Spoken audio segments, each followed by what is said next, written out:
Thank you both for joining us to this Boston screening of Sanctuary. Thank you. It's unfortunate that you couldn't be here in person tonight or on Sunday when we're doing the screening. Is there anything you want to say to people in Boston since you've been here for a couple days? Really apologise for the fact that we can't control the weather, but we'll try better next time. Okay. But it's fantastic to be here in the Museum of Science. It's a wonderful, wonderful city. And it's, for both Kieran and I, it's our first time, isn't it? It is, actually. What do you think of the city? It's a very nice city. Apart from the weather, nice city. Excellent. Great. So Kieran, I just want to start with a question for you about the Blue Teapot Theatre. I know you started acting there, so I just wanted, and the play, Sanctuary started there, and then the film was made of it. So I just want to know about how you got started there and tell us a little bit about the theatre group. Well, I live at home in Galway. I'm the youngest, and I'm the only one that has a disability in my family. I'm 37 years old. I work 2 days a week in the centre in Galway, called Lisbon, and then I work 3 days in the place called Munster Avenue, which is based also in Galway. Basically, I go to the centre 2 days a week, Monday and Friday, and then I go to Munster Avenue 3 days a week, which is Tuesday, Wednesday, Thursday. Munster Avenue is where Blue Teapot. Munster Avenue is where Blue Teapot is. Yeah. In Galway. Okay. And the Blue Teapot Theatre, is that mostly for people with disabilities, or is it people with disabilities, people who don't identify with disabilities in that theatre group?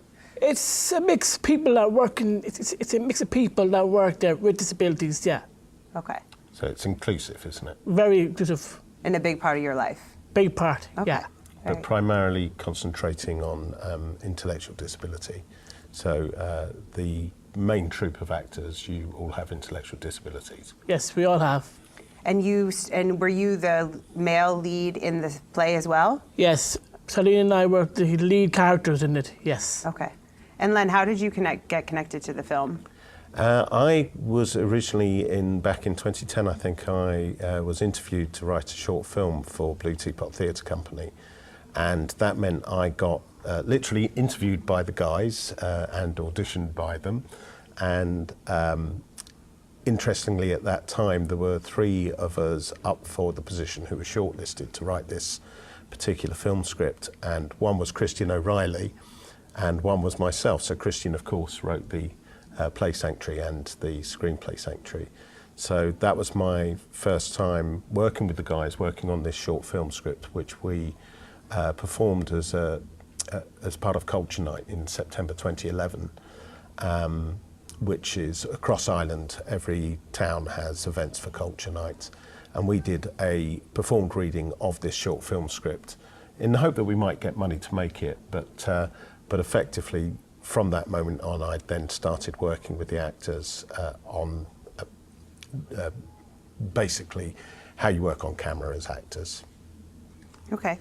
And Kieran, what was it like for you to transition from working as an actor on stage to being in a feature film? Well, it's different on stage because you're basically performing in front of an audience and on camera and on like, with lights and everything, with props and all that. But when you're doing a film, it's a lot different because there is cameras, but a bigger audience will look at you. But not live. not live though, no. Right, but you have the whole crew, everyone. Everything's all around you. Crew, set, everyone basically support. Is there a favorite moment you can think of during There the were film? some favourite moments I liked in the film, yeah. Any that you can tell us about? There's one with Robert actually, with the condom. It's my favourite one. Why? How does it work? Where I ask him. Oh, okay. That is a good scene. And then Len, I know you have a long background in TV and working with actors who don't identify with disabilities, so I was just wondering what the difference was for you as far as working on this film primarily with actors with intellectual disabilities versus neurotypical actors. Yeah, I guess it was more fun in many respects, which is not to be disrespectful to actors anywhere, because I have an immense passion for acting, obviously. I used to be an actor myself. But I also think that what happens from... don't touch the microphone. From my position as someone who used to be an actor, what I always wanted from a director was someone who had my back. But I know that the first thing an actor does when a director gives them a note is that they kind of think to themselves, oh, I did something wrong, or the director doesn't like me, or maybe I'm not doing this how they really want it to be, and you start this whole internal thought process. What happens with the guys, though, I mean, if I did this with Kieran now, I would basically ask him to do something and he'd have one of three responses, which would be, yes, Len, and he'd try to do it. Or if you didn't understand, you'd ask me, wouldn't you? You'd say, I don't understand. And I'd have to find a way to explain it maybe differently. And sometimes you'd just say, I'm not doing that because it's silly. Wouldn't you? Probably. Yeah, so you get a very honest approach, and that is something that is invaluable on set, because it just makes things run so smoothly. There's no arguments, there's no paranoia, but also just the fact that other than that, it's not that you guys don't have egos, because if I ask you, are you the best actor in the world, what would you say? That we probably do. That we're basically all good actors. You're all good actors, yeah. Yeah. So, Very humble today. You know, very humble today. Individually we are. But you're all great, though. Yes, we are.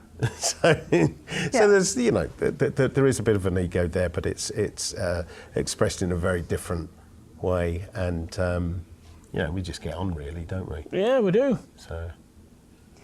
And so, Kieran, you know, I know the film is really based around Larry and Sophie and their relationship. And I'm wondering, for you, is that something that, I know they're really struggling for their independence, and have you experienced that yourself? If you have a girlfriend or have had girlfriends, have you sort of struggled with that feeling of wanting more independence in your relationship the way they do? Well, I do have friends that are girls that I know that I work with in the centre in Galway and in Teapot too. But at the moment, no, not really, no. Okay. But yeah, you and Charlene, you kind of... Well, we used to, I think, at one stage. Yeah. The actress who plays Sophie? Yeah, Okay. we used to at one stage. Okay. Yeah, but And it was fine working together? Oh, it was fine, yeah. Okay. Got really well. We're Okay. great friends. So you have been kind of girlfriend and boyfriend at Sort of at stages, one stage, yeah. Yeah, but then Patrick zoomed in there, didn't He did, yeah. Yeah, yeah. That happens. And along those lines, I just wanted to ask you, Len, a little bit more about the impact that the film and the play had on overturning the Criminal Law Act of 1993. I think it was Section 5. Yeah. And sort of how that came about from the momentum from the film, and that law in general. I don't think people here really know much about No, well, that. it's interesting because I don't think many people in Ireland knew about it either, and that was the purpose of the play to begin with. When Petal Pili, who's the artistic director of Blue Teapot Theatre Company, commissioned Christian to write the play, she basically wanted to start that conversation, because for people like Kieran and Charlene and probably not so much yourself actually, but Patrick, who's in a care home, they're always under somebody's eye, and that just having short, quiet, private moments is difficult, as is shown in the film. So that was the start of it from a Blue Teapot perspective. When I saw the play, I just thought it had to be a film. And I think that why there was more of an impact with the film than possibly the play in terms of changing the law was to a degree because the play itself, I think, had a more upbeat ending, for example. And I knew you couldn't do that with the film. You had to be more true to life. So we researched around what would actually happen. We talked to more people. We talked to advocates, people like Inclusion Ireland. Sarah Lennon there, who was very helpful. And these are people who have been campaigning for a very long time. And I think it was very clear to me that we needed the more open-ended ending to the film than was there in the play. In the play, they had a mock wedding at the end of the play, didn't you, where you and Charlene get married, and the character of Andrew does that ceremony by pulling down a net curtain from the window and putting it on as a veil. So I think that the effect for people watching the film, and probably the people who've seen it tonight, will feel a mixture of emotions. But you go away incensed, in a way, with that law. And I think that was why on February the 14th last year it was discussed in the Oireachtas, which is the Irish Senate. And it was passed into law, the amendment that means it's now based on consent. So obviously, if we were to make the film now, the film wouldn't have quite the same ending. There'd still be an investigation, but there wouldn't be the looming monstrosity of a jail sentence over anyone, Right. because clearly both Larry and Sophie were making defined decisions that required their consent, and they knew what they were doing. Yeah, it's incredible. I'm sure a lot of people in Ireland didn't even know about. I think there's laws in Massachusetts that Puritan laws that people still don't even know about. No, but they're there. exactly. And Kieran, I have a question for you. Do you have any advice for other actors who have Down syndrome to how they might be able to break into the film industry? Just Or acting? basically be yourself. Doesn't matter who you are, just be yourself and just do your own thing. Do you advocate for yourself to be a part of like plays and films? Is that Well, I what's your do passion? I do training in Teapot during the week, and I basically do training. I do training at Teapot. I do it every week when I'm there. I'm very independent. I get the bus by myself home, and I have my own mobile, so I ring them, let them know that I'm on the bus on the way home. So I'm very independent. I also do lots of walking when I'm at home, and I do have my own bedroom to myself, so I have my own space, my own time to myself. Great. And your mom mentioned you were just in a major film. Can you tell us a little? Can you talk about it? Yeah, sure, I can. Yeah, I was in a small film for a small part, a non-verbal part was. Okay. Called Into the Badlands. I was only in one scene though. They did 16 episodes. They did the first one in Kilterran, the second one in New Orleans, and I was only in one scene, which was done in Dimna Castle So it's TV in series. Kilterran. Oh, a TV series. Okay, okay. Yeah, it's supposed to be a TV series on Netflix. That's a pretty big deal, Kieran. It was, yeah. Let's call it major. Yeah, it's all right. It is. All right. And then, Len, I know we talked a little bit about this the other night, but a very hot topic in Hollywood, in the film industry, is inclusion right now. And a lot of the time, disability is not included in that discussion of these inclusion riders. I'm not even sure if that's been brought up. But I'm just curious what your take is on the whole debate of whether actors who don't identify with a disability should be playing people with disabilities. And this is actually one of very few feature films that I have seen that features mostly actors with disabilities. So. Well, there's some very good work being done here by people who have actually sponsored this festival. So the Ruderman Foundation, for example, Right. who I've been in touch with on occasion, who are working very hard to raise the profile of actors who have disabilities across the board. For me, I think it's essential, primarily because one of the theories that an academic like Paul K. Longmore had was that we all fear disability because eventually we all know that may be our future. As we get older, we don't hear so well, we maybe don't see so well. I wear glasses now when I read. And these are all playing into the fears of the general populace.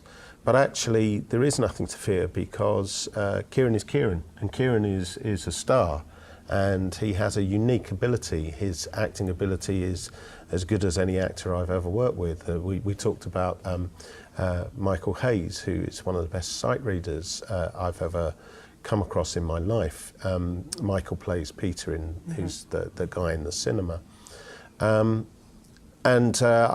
think that the whole kind of Nothing for Us Without Us campaign as well is really important. And I think ultimately in the end it will come down to Hollywood actors themselves to actually decide that they're going to turn down those Oscar-winning roles playing parts that could be played by actors who have those disabilities. And, you know, people will say things like, well, acting is acting, that's what acting's about. But we wouldn't accept someone who was blacking up to play Othello anymore. You know, they used to do that. They don't do it anymore because we've moved on.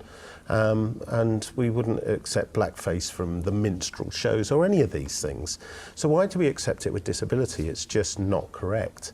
But because the voices that are up in arms about these things are fairly quiet when it comes to the way that the money men work in Hollywood and work in the film and TV industry.